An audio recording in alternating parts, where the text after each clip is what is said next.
Ta voix qui m'appelle, Antoine, agneau de Dieu, je viens.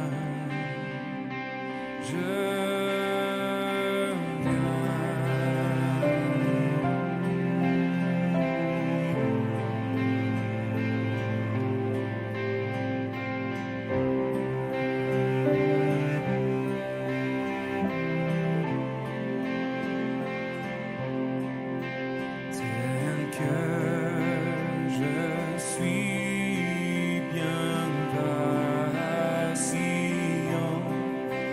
en proie au doute à chaque instant, lutte au-dehors.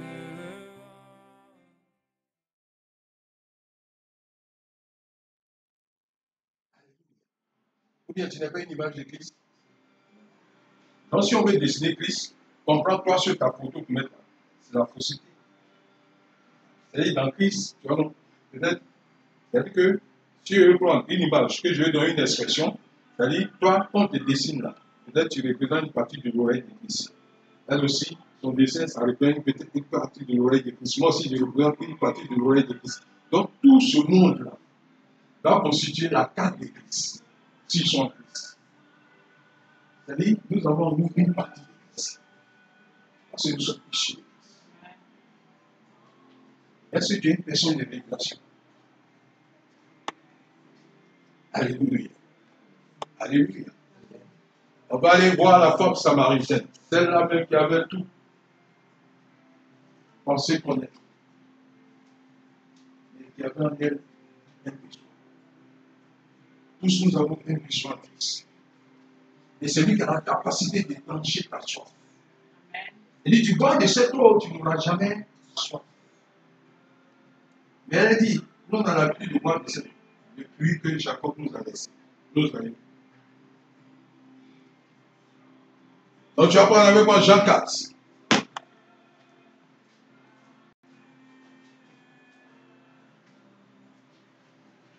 Jean 4, verset 7. Père, merci pour la vie de ta parole. Qu'elle soit une épée pour chacun de nous. Qu'elle nous sépare de mauvaises interprétations. Qu'elle nous sépare de ce qui a été dit des hommes. Qu'elle nous maintienne dans ce que tu veux de nous. Au nom puissant de Jésus-Christ. Et il a dit oui. Une femme samaritaine vint pour puiser de l'eau. Jésus s'adressa à elle. S'il te plaît, donne-moi à boire un peu d'eau. Ça dit quoi? Là, il est venu au puits de façon naturelle. La nature révèle qu'on est sur la terre de Dieu, qui révèle un monde. Mais on n'appartient pas à cette terre.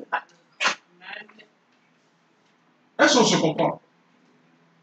C'est ça le plus important. Si tu n'arrives pas à discerner que tu auras besoin des éléments naturels pour démontrer le surnaturel de Dieu, tu seras en train de faire fausse route. Parce que tu es présent sur la terre de Dieu. Être présent ne veut pas dire forcément qu'on appartient au lieu de résidence.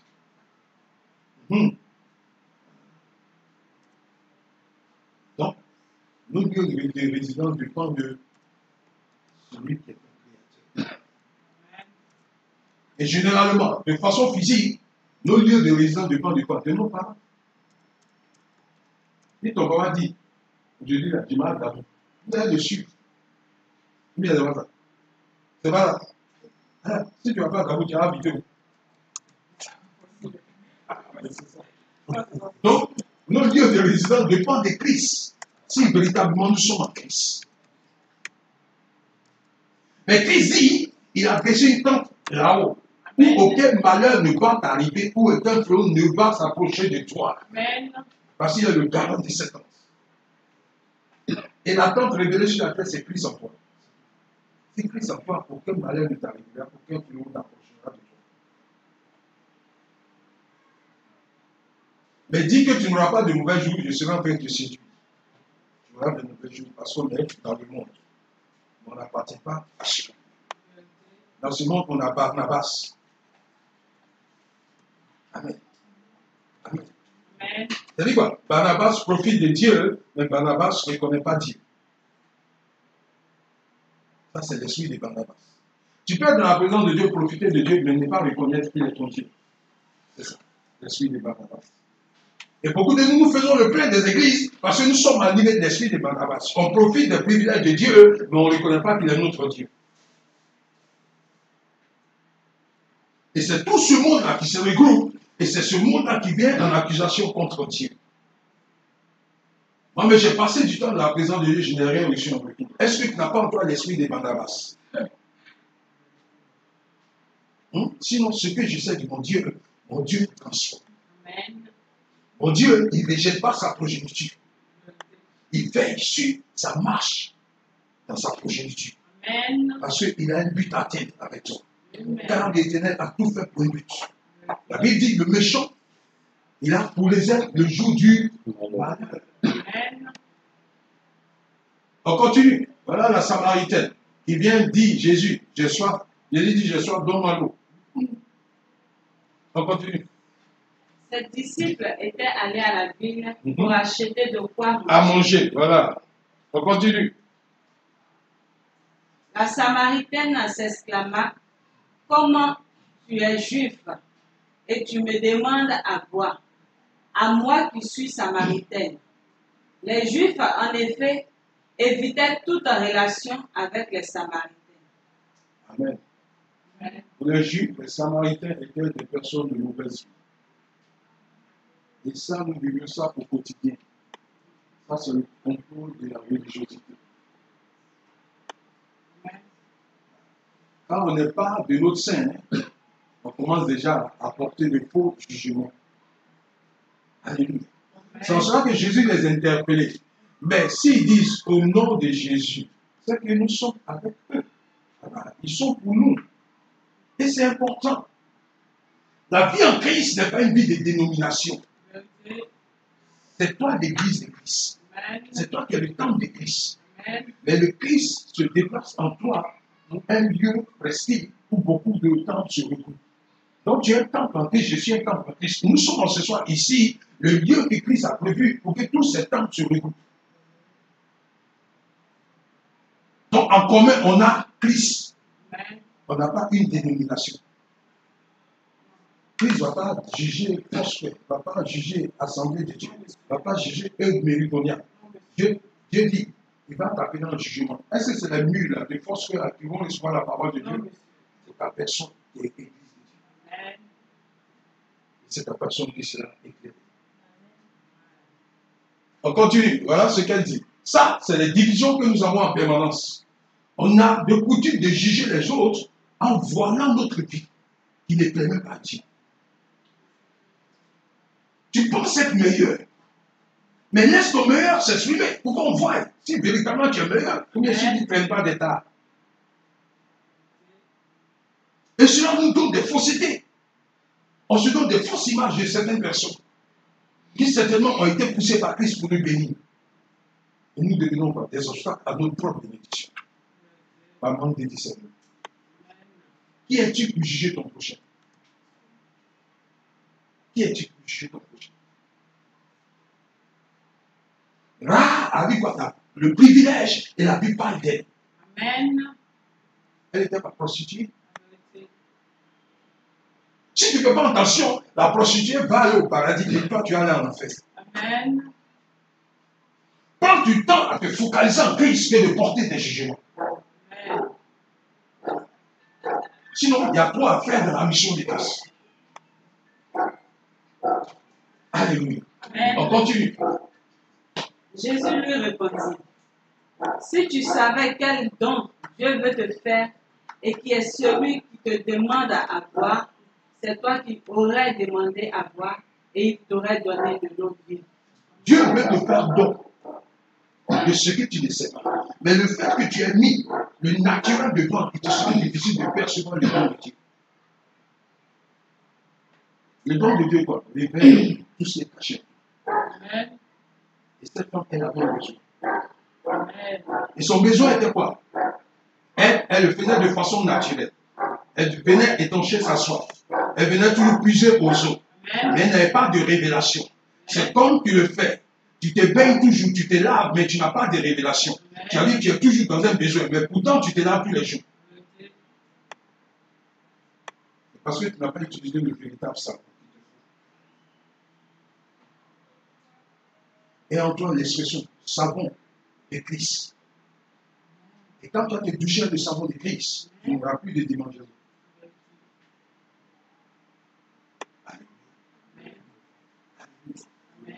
Avec le savon d'église, tu n'auras plus de boubouille. Et c'est ça le besoin de la femme. Elle avait quoi? Pour mission de comporter. Elle avait tout le renseignement. Parce que le Samaritain, c'était une personne de mauvaise vie. C'était des personnes qui rentraient dans les foyers qui disaient tout ce qu'ils pensaient par leur tête. Et c'était le projet de cette femme. Elle est venue au puits. Jésus s'assied au puits. Amen.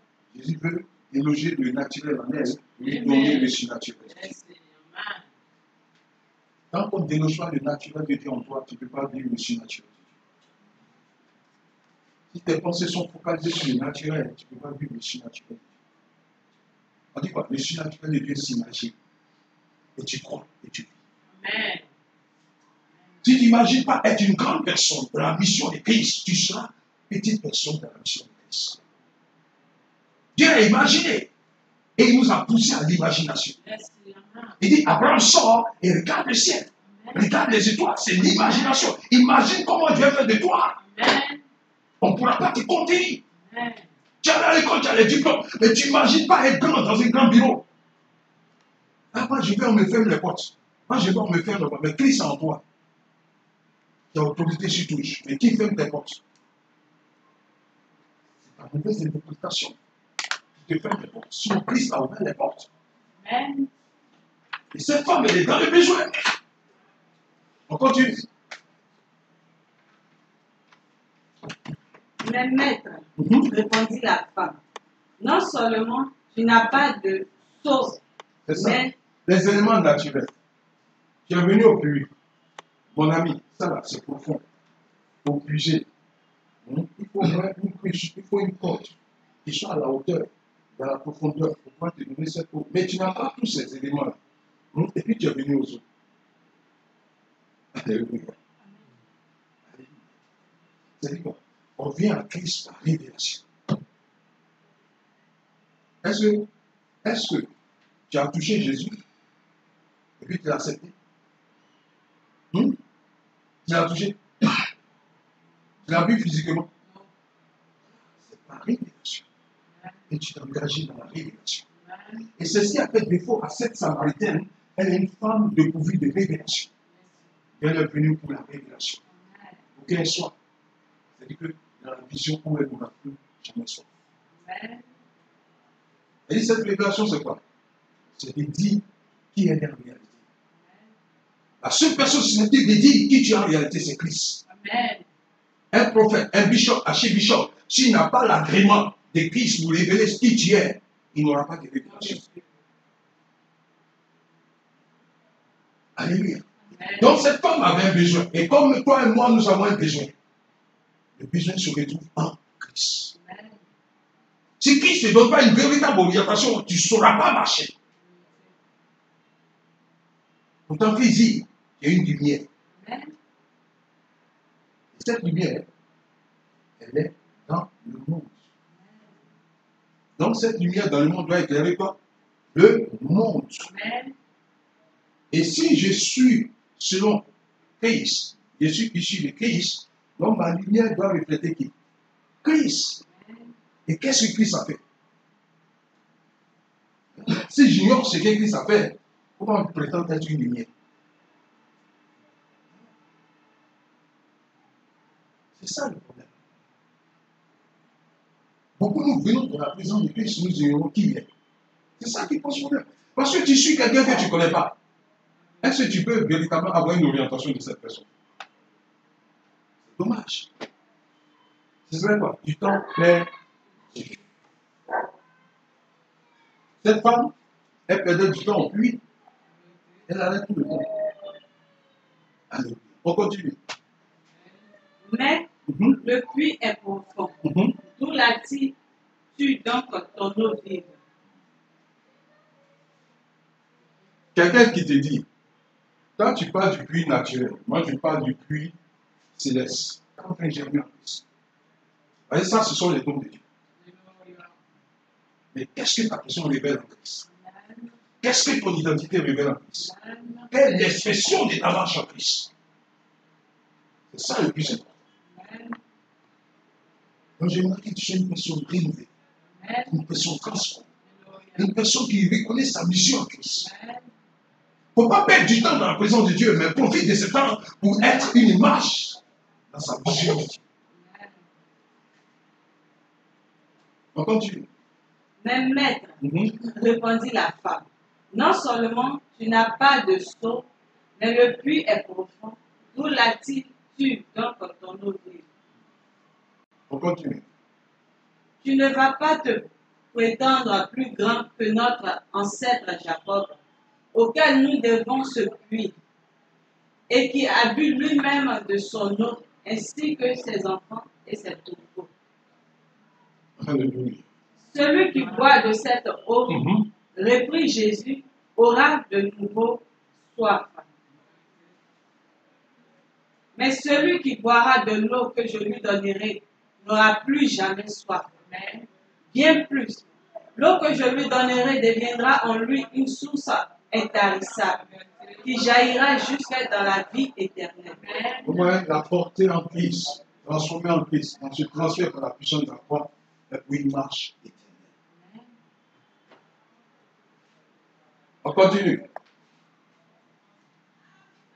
Maître, lui dit alors la femme, donne-moi de cette eau-là, pour que je n'ai plus soif et que je n'ai plus besoin de revenir puiser de l'eau ici. Donne-moi de cette eau pour que je n'ai plus soif. Cette eau, c'est quoi? C'est la révélation de ça. C'est de ça qu'il s'agit. Ce n'est pas cette eau naturelle. Mais je vais révéler ton vision. Et voilà ce que Jésus va lui dire. Voilà l'eau que Jésus va lui donner. Va donc chercher ton mari, lui dit Jésus, et reviens ici. Amen. Amen. Amen. Jésus, sachant toutes choses, Jésus dit, cette femme-là, je sais qu'elle n'est pas mariée, mais par la sagesse de Dieu, je lui ai demandé qu'elle vienne avec son mari. Ça, c'est l'eau dont elle a besoin. C'est ça la révélation. L'eau intarissable. Quand tu vis dans la révélation de Dieu, Dieu va faire de toi une personne d'espoir. Somme 60, verset 4. Avec Dieu, nous ferons des espoirs. Il ne grâce pas nos ennemis.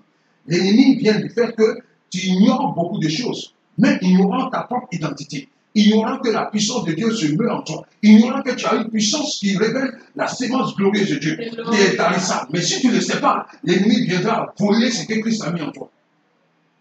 Et tu seras en retour une personne misérable. Sans cela que si tu prétends être dans Christ, que tu ne vis pas par révélation, tu es une personne morte. C'est son besoin. Il sait qu'elle n'a pas de mari. Mais lui dit, tu n'as pas de mari, c'est l'offensé. Mais les yeux de la sagesse. Donc, si tu es loin de Dieu, use la sagesse. Pour échanger avec des personnes, tu peux les frustrer, les choquer.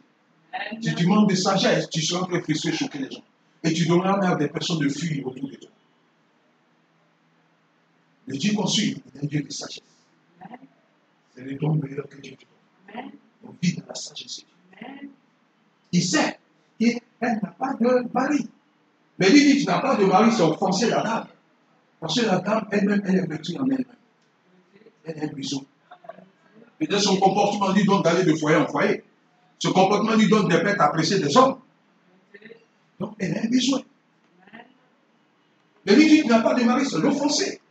Pourtant, il y a des hommes sur la terre de Dieu.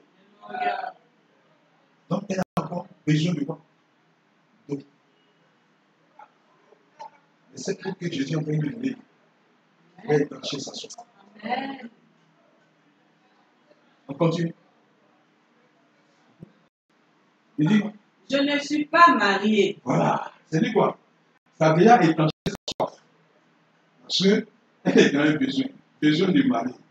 Mais homme, il dit d'envoyer homme là, mari, j'ai pas mari. C'est de ça qu'il s'agit. Donc cette femme a exprimé maintenant son besoin. On continue. Lui répondit-elle, Mhm. tu as raison de dire, je ne suis pas mariée. Tu as raison, parce que Jésus sait ça. On continue. Amen. En En fait, tu l'as été 5 fois. tu l'as été 5 fois. Et l'homme avec lequel tu vis actuellement Mhm. n'est pas ton mari. L'homme avec lequel tu vis actuellement n'est pas ton mari. Donc, une telle personne n'est pas toujours dans le besoin. Alléluia. Amen. Alléluia. Vivre dans le mensonge te donnera toujours d'être dans un besoin. Alléluia. Amen. Alléluia. Amen. Voilà cette femme. Elle avait besoin. Elle exprimait son besoin. Amen. Tu viens en Christ, tu n'exprimes pas ton besoin, tu n'exprimes pas ta vérité, tu vis dans le mensonge. Mais ça ne peut pas marcher. Tu seras fait accuser du retard pour rien. Voilà. Voilà Jésus. Il a dit. Parce qu'il sait toutes choses. Ici, là, tu peux moi me mentir. Je suis diable, je suis homme, je respire comme toi. Mais ce Dieu en qui tu prétends servir, ce Dieu qui détient ton souffle de vie, qui peut aujourd'hui, même à la minute, il dit, tu finis le culte, je retire mon souffle de vie. Amen. Ce Dieu en qui il n'a pas de compte à rendre à personne. Il faut avoir peur de ce Dieu. Amen. Il faut l'aimer. Amen. Exprime ton besoin. Mais cette femme, par ignorance, elle n'a pas su que ce même aïeux, Jacob lui a offert ce fruit. Jacob aussi, il avait eu le soir, Jacob a eu une rencontre. Sa rencontre qui a fait de lui une rencontre de vie, une rencontre de puissance, une rencontre de transformation. La Bible dit, il a appelé ce lieu Péniel. Amen. Elle n'a pas su que Jacob allait à Péniel. C'est ça. Sinon, Jacob, il était quoi? Usurpateur, un homme de nouvelle vie. Pourtant, il buvait leur eau. Les animaux aussi. Tous sont passés par là. Pour dire quoi? Le naturel va te conduire dans le besoin de Dieu. Amen. Mais c'est elle, elle était quoi? On dit qu'elle a été dénie, elle a été frappée à la voiture. Sa jambe, c'est lui que la hanche s'est dénie. C'est en cela qu'il a dit, je te laisserai pas partir sans que tu m'aies béni. Amen. Et celui-là a été baptisé Péniel. Et de Péniel, toi et moi, nous visitons Israël. Parce que par Jacob, il y a eu quoi? Une bonne vie. Il y a eu une bonne renommée. Jacob a payé de son argent, il a payé Israël. Israël qu'on part visiter aujourd'hui. C'est par Jacob que Israël existe. Pour dire quoi? La sémence de Dieu ne va pas carrer en toi. La sémence de Dieu sera porteuse de bonnes nouvelles. Mais est-ce que tu comprends que tu es une porteuse de bonnes nouvelles? Parce qu'il faudrait que toi, si tu as une révélation, pour que la sémence de Dieu soit une empreinte de gloire dans ton canal. Mais si tu ignores ces choses, si tu laisses les choses t'envelopper, si tu viens la donne de ta vie t'envelopper, il n'y aura pas de transformation. Parce que être transformé, c'est vouloir la chose. Amen. Je veux être transformé. Jacob dit, je veux être transformé. Amen. Est-ce que tu as la pensée de Jacob? Tu penses que la transformation va venir quoi? D'un homme qui va venir t'imposer les mains? Laisse-moi te dire, j'aimerais être à ta place. Si l'imposition de mains transforme les autres. C'est un engagement. Amen. C'est une responsabilité. Amen. C'est une vie de sacrifice. Amen. C'est des nuits de jeûne, c'est des nuits de prière. Amen. C'est des nuits de méditation de la parole. Parce que c'est seul le peuple, la parole qui va te transformer. L'imposition de main ne va jamais te transformer. Et la main te communique ce que l'homme a. La vérité. Si l'homme est voleur qui t'impose les mains, il aura pas l'esprit de vol en toi. L'imposition de main, on est communiqué ce qu'on a. La vérité. Il a dit quoi? Ne vous précipitez pas à imposer les mains. La vérité. Amen. Imposer la main, c'est l'agrément de Dieu. Amen. Parce que la main part avec la parole de Dieu. La vérité. Et la parole reçoit la sémence dans la main qui te communique la vie de Christ. Amen. Amen. Et envoie sa parole pour les guérir. Amen. Mais le toucher, c'est quoi? C'est la main. Et c'est la parole qui est au travers de la main qui te guérit. On te touche avec quelle parole? Alléluia. Quand je vois les enfants de Dieu qui pensent être misérables, et dit que Dieu vous a donné. Et tu dis l'alpha et l'oméga. Est-ce qu'il est l'alpha de ta vie et l'oméga de ta vie? C'est-à-dire quoi? C'est le canal fermé à l'alpha, fermé à l'oméga. Et si tu es dans ce canal, tu sortiras vainqueur. Amen. Si tu es dans un canal et puis tes oreilles sont dehors. Tu es dans un canal et puis ta tête est dehors. Ah, mais tu as capté ce qui est du dehors et tu seras en train de mettre un frein en ce que l'homme est en train de faire avec toi. Laisse Christ produire en toi son meilleur de Dieu. Parce qu'il veut quoi? Il veut que chacun le glorifie. Il veut que chacun le glorifie. Amen. Est-ce que tu es prêt à glorifier ce Dieu? Est-ce que tu es prêt à glorifier ce Dieu? Amen. Alléluia. Donc que la gloire revienne à Dieu. En suspens, on va passer. Il y a maintenant tout le monde de se fait place. On va voir une vidéo. Celui qui dit que Dieu est menteur, on va regarder ça ensemble. Et puis tu vas me dire, si c'est le même Dieu que ceux-là ont adoré. Donc, homme de Dieu. Voilà, tu vas mettre la vidéo. Et puis on va continuer. Voilà. J'aimerais que chacun note.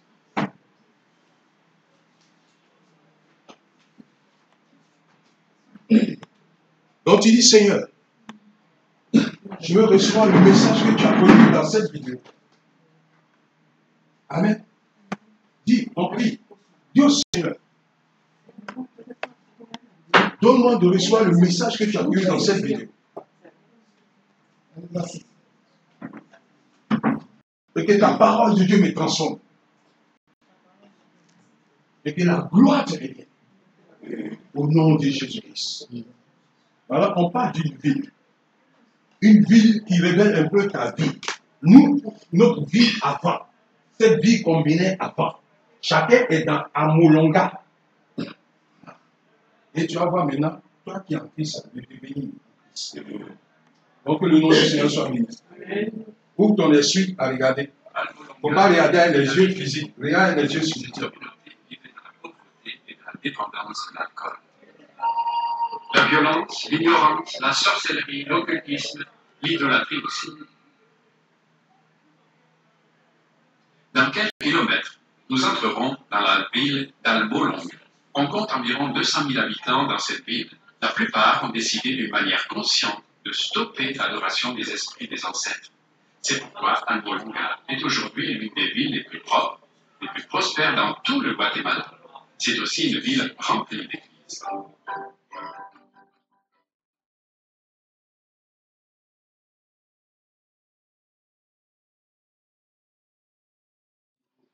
Et cela n'a pas toujours été le cas. Il y a seulement 20 ans, Albolonga est un endroit plein de ténèbres et dangereux. La ville souffrait de pauvreté, de violence et d'ignorance. En plus de cela, l'alcool était le problème principal. Il y a 20 ans, si vous partiez à Albolonga le matin à 7 heures et que vous marchiez dans les rues d'Albolonga, vous auriez vu beaucoup de gens couchés dans la rue, totalement ivres. Nous avions beaucoup de prisons parce qu'il y avait beaucoup de problèmes. Le chef de la police, Donato Santiago, se rappelle que les gens se battaient tout le temps. Les autorités avaient construit 4 prisons, mais n'arrivaient pas à résoudre le problème du mal. Le reste des prisonniers étaient transportés dans une ville voisine. La violence domestique était particulièrement prononcée. J'ai parlé à une femme qui m'a raconté que quand son mari n'aimait pas le repas, elle était battue et mise à la porte. Le pasteur Tu ne veux pas manger, tu frappes ta un femme, des tu la principaux mets à la acteurs dans le porte. bouleversement spirituel Et ça, c'est une question d'esprit. a des C'est souvenirs des semblables. esprits. J'ai été élevé dans la misère. Mon père buvait parfois 40 à 50 jours d'affilée. Nous n'avons jamais eu un vrai repas. Seulement une petite tortilla avec un petit verre de café. Mes parents dépensaient le peu d'argent qu'ils avaient dans l'alcool. Pour soulager leur douleur, beaucoup de citadins ont fait des pactes avec des divinités, comme Pascual Belmont, le seigneur de la mort, et Moshman, le puissant idole. Maximum était en effet la plus puissante idole d'Albolonga. Quand les Espagnols sont venus au Guatemala il y a 500 ans, ils ont trouvé le peuple autochtone qui était disposé à vendre certaines choses. Mais il y avait une chose qu'ils ne pouvaient pas toucher. C'était Maximum. Cette idole était très importante pour eux.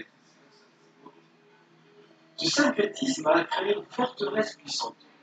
Bien que le logement ait pris la forme d'un mannequin en bois, l'esprit qui était derrière l'idole avait un pouvoir tenace sur les gens d'Almolonga. C'est juste un masque en bois, mais il est très puissant, comme une forteresse qui lie les gens. En ces temps de ténèbres, l'évangile ne passait pas bien. Les évangélistes en visite étaient généralement chassés avec des bâtons ou des jets de pierre, pendant que les petites églises locales étaient aussi appuyées. Les chrétiens évangéliques étaient une minorité dédaignée. Une fois, 6 hommes ont braqué un pistolet à la gorge de Mariano. Alors qu'il commençait à appuyer sur la gâchette, celui-ci a silencieusement demandé au Seigneur sa protection. Retirèrent, rien ne se passa.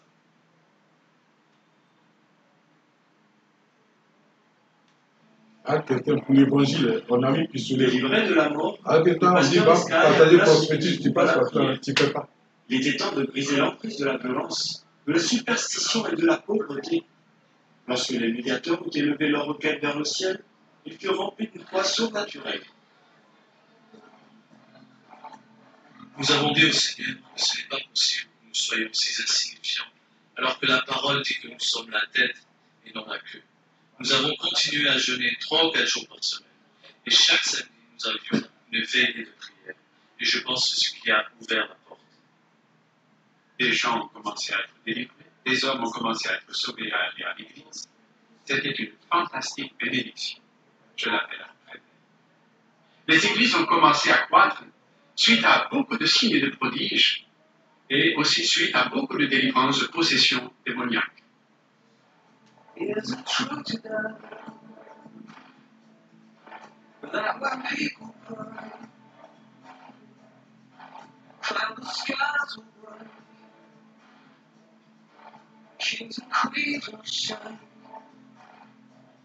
Yes, it's true. I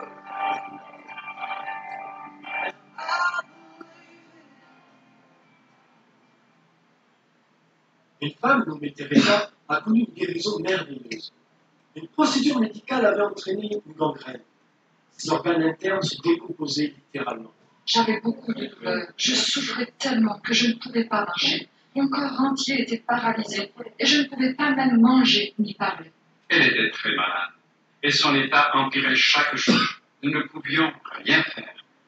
Aussi, nous avons décidé de préparer son enterrement parce qu'il n'y avait aucun espoir. La maison a été remplie des membres de la famille et les voisins s'étaient rassemblés à l'extérieur. Tous pensaient qu'elle était en train de mourir. L'odeur de la mort imprégnait tout. Ils m'ont fait appeler pour arranger l'enterrement. Et en chemin, le Seigneur m'a dit de prier pour moi. Alors je suis allé jusqu'à son lit et j'ai dit, au nom de Jésus-Christ, lève-toi. Et elle s'est levée immédiatement, sans maladie dans le corps.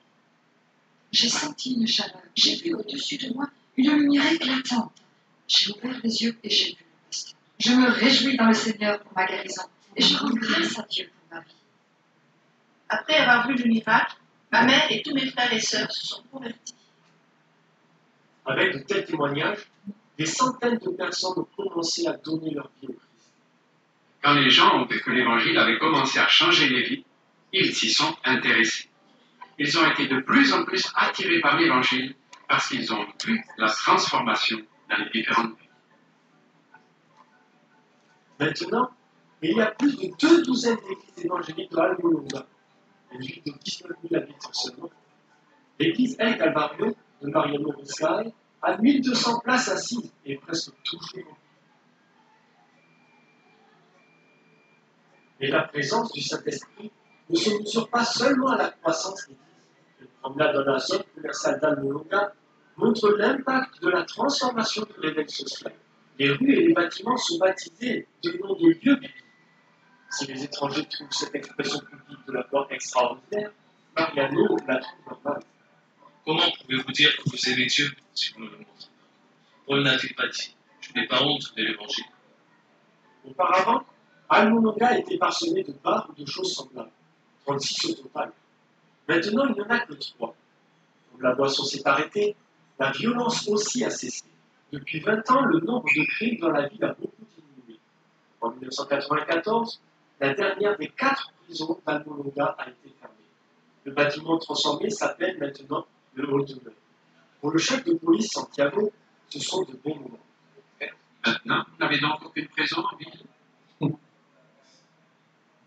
nous n'en avons pas. Parce que vous n'en avez pas besoin? Non, mais parce que plus personne n'a de problème.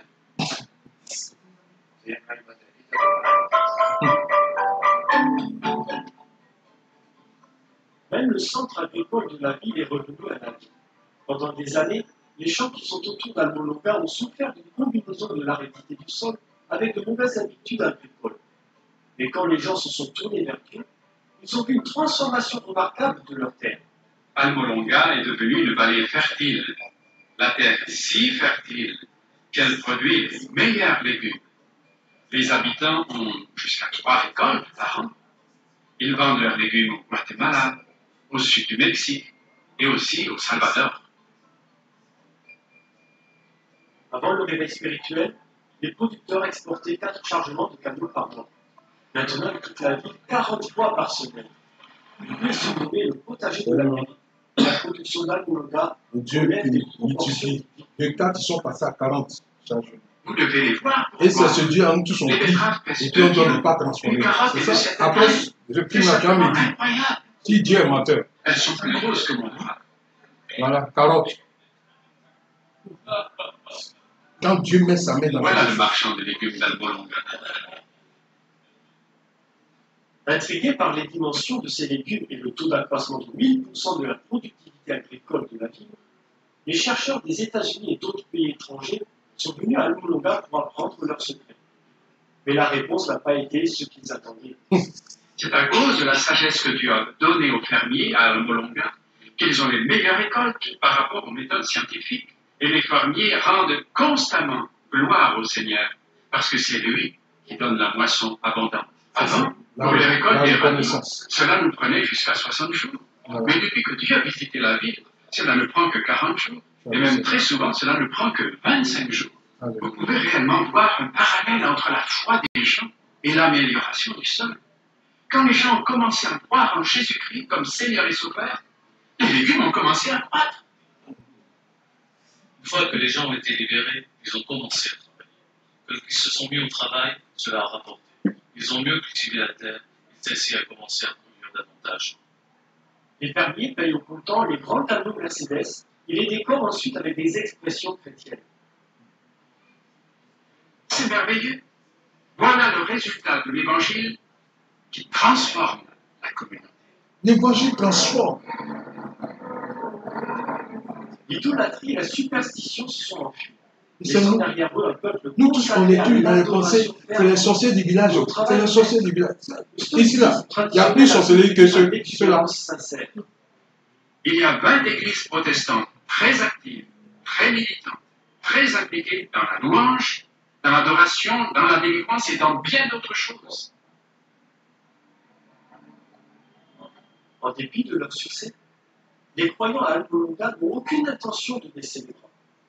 Beaucoup jeûnent 3 fois par semaine et continuent à assaillir les forces des ténèbres par la prière et l'évangélisation. Quand les villes voisines célèbrent le jour de mort, les gens d'Almolonga vont en masse adorer le Dieu vivant. Amen. Et ils célèbrent le jour du mort et ils vont adorer le Dieu vivant. Vous voyez?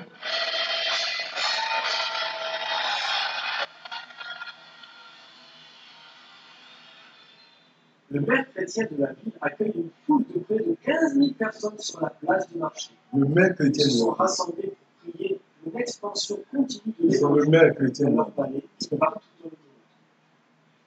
Le prix que nous avons payé pour cela, c'est la sainteté et la consécration. C'est ça. La prière et le jeûne nous donnent des victoires sur les principautés. Ce n'était pas une préparation théologique. Nous nous sommes simplement jetés au Seigneur.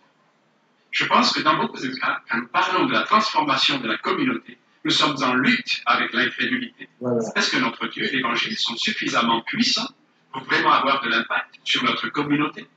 Almolonga nous enseigne que oui, vous aviez une communauté adonnée à l'idolâtrie, à la sorcellerie, à l'alcool, des familles déchirées, et maintenant, voici une communauté transformée. C'est une bonne illustration qui nous montre que ce que Dieu peut faire là-bas, il peut le faire aussi dans ma communauté. Dieu nous a élevés et nous devons tirer profit de cette occasion. Nous sommes une génération que Dieu va utiliser dans la transformation, non seulement dans notre communauté, mais du monde entier. C'est un beau spectacle qu'il faut aller voir, celui de l'effet de l'Évangile, parce que vous pouvez réellement le voir. Et c'est ce que nous voulons pour nos communautés, pour nos villes et pour nos nations. Amen. Donc, c'était ça. Maintenant, au vu de cette vidéo, c'est du mensonge. Sorcellerie, vous pouvez la mettre sur le grand jour. Mais l'évangile est pour nous transformer. Et j'ai dit, quand tu dis le sozo de Dieu, le salut éternel, ça parle dans les détails de la vie. On a vu même dans leur position. Une terre qui n'était pas fertile. Dieu a mis sa main sur une terre fertile. Les carottes même qui sortent comme nos bras. Et ces mêmes carottes-là se retrouvent en Israël. Terre bénie de Dieu. Là, quand tu entreprends, ça ne marche pas. Et puis tu dis pas Dieu. Non, faisons très attention. Faisons très attention. Des gens qui étaient là, ils allaient pour l'évangélisation, on les lapidait. Quelqu'un, on a pris pasteur, on voulait le tuer. Il a dit, tu es grave, ils ont tiré sa famille. La puissance de l'évangile. Dis à ton ami, ce n'est pas Dieu, c'est pas Dieu. Dis-lui, avec ce que je viens de voir. Dis-lui, avec ce que je viens de voir. Il faut lui parler, avec ce que je viens de voir. Si ça ne marche pas, c'est que le problème vient de toi. Demande-lui. Tu as véritablement accepté le Seigneur. Comme ton Seigneur sauveur personnel. Alléluia. Alléluia. La gloire est bien. J'ai voulu qu'il y ait au moins un éveil de conscience pour comprendre que l'évangile se révèle en ténèbres comme une puissance glorieuse. Voilà les gens, jusqu'à les terres, les Américains, tout ça sont venus en expertise. Ils disent non, mon ami, non, on n'a rien mis dans la terre. C'est la sagesse de Dieu. Mais c'était le courage. Ils pensaient qu'ils allaient venir, ils allaient montrer des pratiques biochimiques et autres pour mettre dans les terres, pour donner de la production. On dit non, non, nous là, c'est la sagesse de Dieu. C'est ce que je te dis. Quand tu es véritablement transformé en Dieu, en Jésus, si tu es issu de Christ, il va dans les détails de la vie. La restauration était totale. Et les gens commencent à profiter de l'Église. Mais toi qui es Église, quel profit ont-ils de toi? Si ce n'est pas division, si ce n'est pas querelle, si ce n'est pas complot, jusqu'à maintenant, on va même dans nos foyers.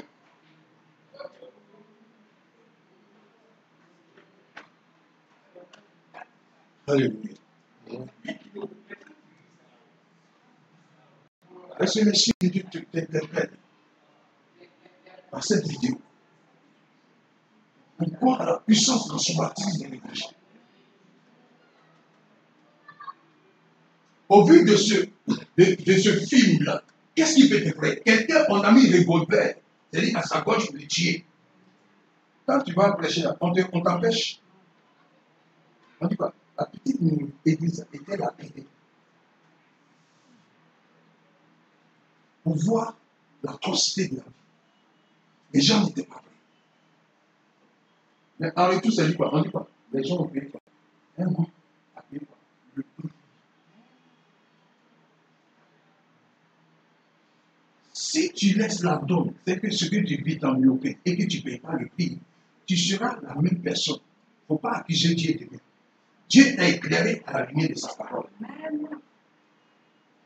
Alléluia. Alléluia. Voilà une ville où il y avait 4 prisons. Au final, par l'évangile vrai, toutes les prisons étaient faites. Des foyers divisés. Mais par l'évangile vrai, les foyers se sont réconciliés. Tout le monde avait une occupation saine.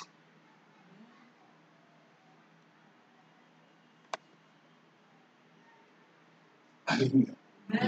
Tu apprends avec moi Éphésiens 1. Bénédiction de l'esprit. On n'a pas dit nous accomplir des bénédictions de la chair. Et généralement, nous recherchons par les bénédictions de la chair. Le mariage, c'est une bénédiction de la chair. C'est les éléments qui doivent nous accompagner. Sinon, quand tu as nommé la bénédiction de l'esprit, tu marches pour l'esprit, pour le royaume. Et les éléments là viennent en complément. Mariage, enfant, tout ça. Ça, c'est les bénédictions qui doivent nous accompagner. Mais on fait descendre notre priorité. C'est ça. L'évangile mal interprété. La Bible dit qu'on était comblés. Et ça, c'est quoi? Par l'Esprit de Dieu dans les lieux célestes. Donc ta bénédiction ne va pas émaner de la terre, mais elle va émaner du royaume céleste. Mais si tu n'es pas favorable, tu ne vas pas recevoir. C'est parce qu'ils se sont adonnés que la bénédiction dans les lieux célestes s'est déclenchée et ça a transformé en moulanga. Amen, amen, amen. Mais s'il te plaît, dans ce que tu vis au quotidien, Dieu te regarde. Dieu te regarde. C'est ça la vie.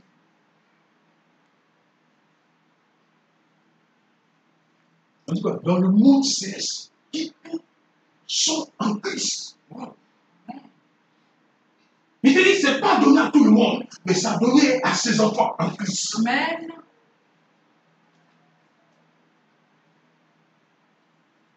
Alléluia. Est-ce qu'on comprend l'évangile en ce soir? Amen.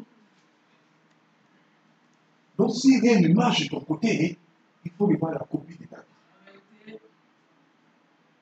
Pas Jésus-Christ. Des personnes qui étaient blessées, des personnes qui étaient prises en partie, c'est-à-dire au détriment de leur vie, mais ils n'ont pas relâché l'évangile. Et ça a fait un objectif. Toute une vie transformée. Et cela aussi profitable aux environs. Quand tu es une lumière, cela doit profiter aux environs. Les environs, ta famille. Et tous ceux qui sont dans les religions de part et d'autre sont éclairés. On dit quoi? Elle a été transformée par quoi? Elle était mourante. Il n'y a plus d'espoir. On verrait pas préparer quoi? Son corps à partir. Mais quand le Seigneur a inspiré, son serviteur a obéi. Il a dit quoi? Au nom de Jésus, elle s'est révélée. Mais quand elle s'est révélée, dans la révélation, ça fait quoi? Ça a produit une conversion. Et ça mène cette personne. C'est ça la lumière. Et tant qu'on n'a pas fini nos futilités, les querelles inutiles, disait celui-là m'a mal parlé. Celui-là me croque les jambes. Quelles jambes tu as bien te croquer les jambes? Et c'est ça l'évangile aujourd'hui. On va où? Dis à ton ami, il y a du travail à faire. Dis-lui, il y a du travail à faire. Dis à ton ami, il y a du travail à faire. Dis-lui, si tu ne sais pas, je te dis qu'il y a du travail à faire. De peur qu'on t'accuse de fauteur de troubles. Toi, tu as mené le coronavirus. Réveille-toi en Christ. À vous lier maintenant. Ah, mais si vous ne priez pas, on ignorera le coronavirus. Et ils ont prié pour éradiquer tout ça. Mais toi, tu restes faire. Et vous savez quoi, le coronavirus est venu, c'est la couronne de quoi? Des orgueils. C'est une épidémie pour interpeller. Que les gens sortent de leur arrogance. Et qu'ils deviennent à Christ. Amen. C'est-à-dire quoi? Les 10 plaies sont venues sur notre forme. Pour cette année 2020. Je t'ai dit, c'est une année de vérité. On verra la différence entre ce qui sait Dieu et ce qui nous sait. Amen. Et si tu prêtes attention, tu seras pris dans les pièges de l'ennemi. Parce que nous sommes dans une guerre spirituelle. Et ta vie se révèle par la puissance de la croix. Et l'autorité de la croix te donne ce privilège de confesser, de pratiquer et de revivre. J'aimerais que tu aies en toi l'expression de Gédéon. Des racines. Ce qui mine ta vie et plante à nouveau ce qui est favorable à ta vie.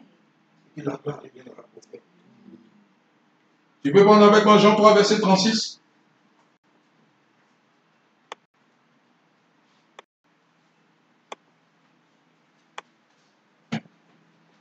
Jean 3, verset 36.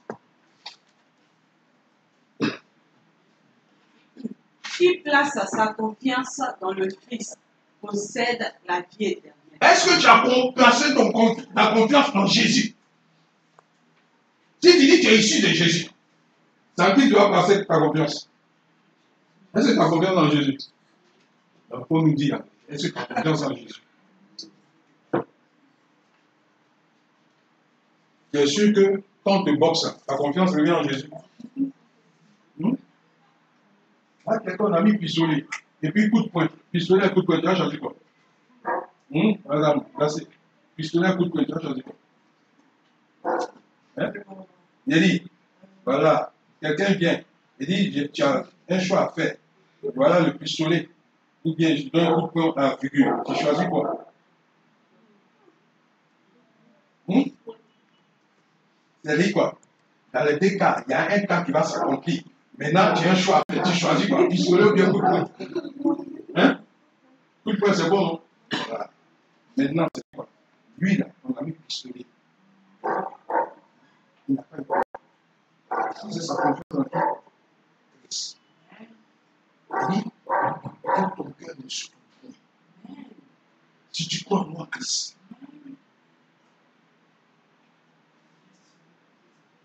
il dit quoi? Qui ne met pas sa confiance dans le Fils ne connaît pas la vie. Il est sous le coup de la colère de Dieu. Beaucoup de nous sommes mis quoi? Sous le coup de la colère de Dieu. Parce qu'on n'a pas mis notre confiance en Christ. Donc j'aimerais que tu te répondes maintenant. Tu as dit, par moment j'ai manqué de confiance en toi, Jésus. Commence à prier. Nous tous on est dedans, on prie. Nous tous, il n'y a pas quelqu'un qui est exceptionnel. Il n'y a pas de titre aujourd'hui. Nous tous, par moment, quand l'argent manque là, tu manques de confiance en Jésus. Tes regards, c'est pas là. Tout ça, c'est ça.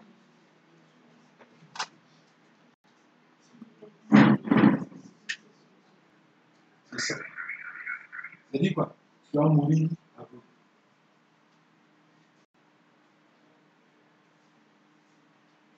Donc que le nom du Seigneur soit béni. J'aimerais ce soir, la puissance de l'Esprit de Dieu, nous allons dans cette vidéo que tu as visionnée, que ta foi s'applique à la marche de Christ. Et si quelque part tu as été frustré, choqué, j'aimerais que tu aies un cœur réconcilié en Christ. La Bible dit le fait que Christ soit allé à la croix, il y a eu une réconciliation. Amen.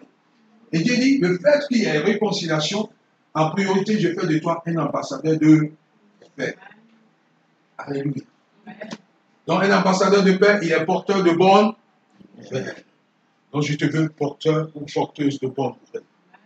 Donc, pour cela, on va prendre le psaume 24 et nous allons prier. Tu as dit merci au Seigneur pour l'éclairage qu'il a donné, pour cette exhortation, pour ce sozo qui continue toujours. On est toujours dans le sozo du salut éternel. Et c'est toujours cette démarche. Dis-lui merci.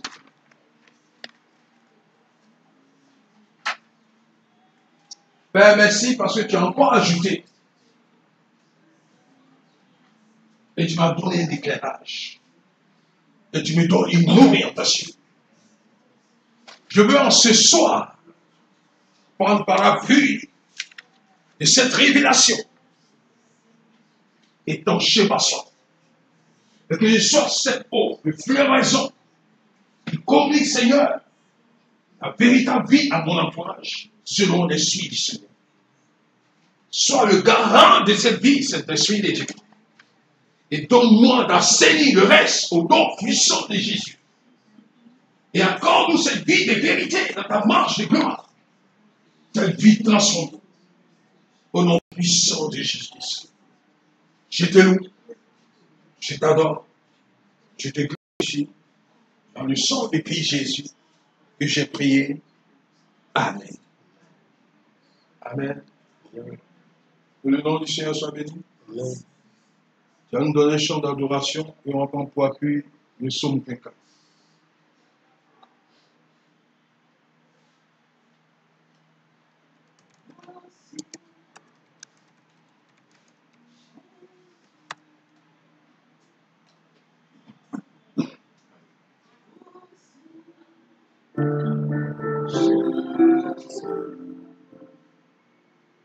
Alléluia.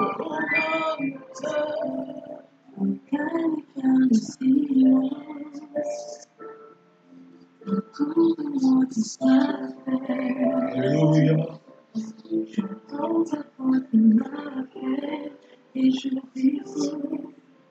Tu comprends qu'il y a eu un transfert. Donc, ce transfert te donne la bénédiction de l'Esprit de Dieu. Et ce transfert qui te donne la bénédiction de l'Esprit de Dieu te ramène sur la terre de Dieu. Pour que la terre de Dieu te soit confortable. Alléluia. Il dit, la terre et ses richesses appartiennent à l'Éternel.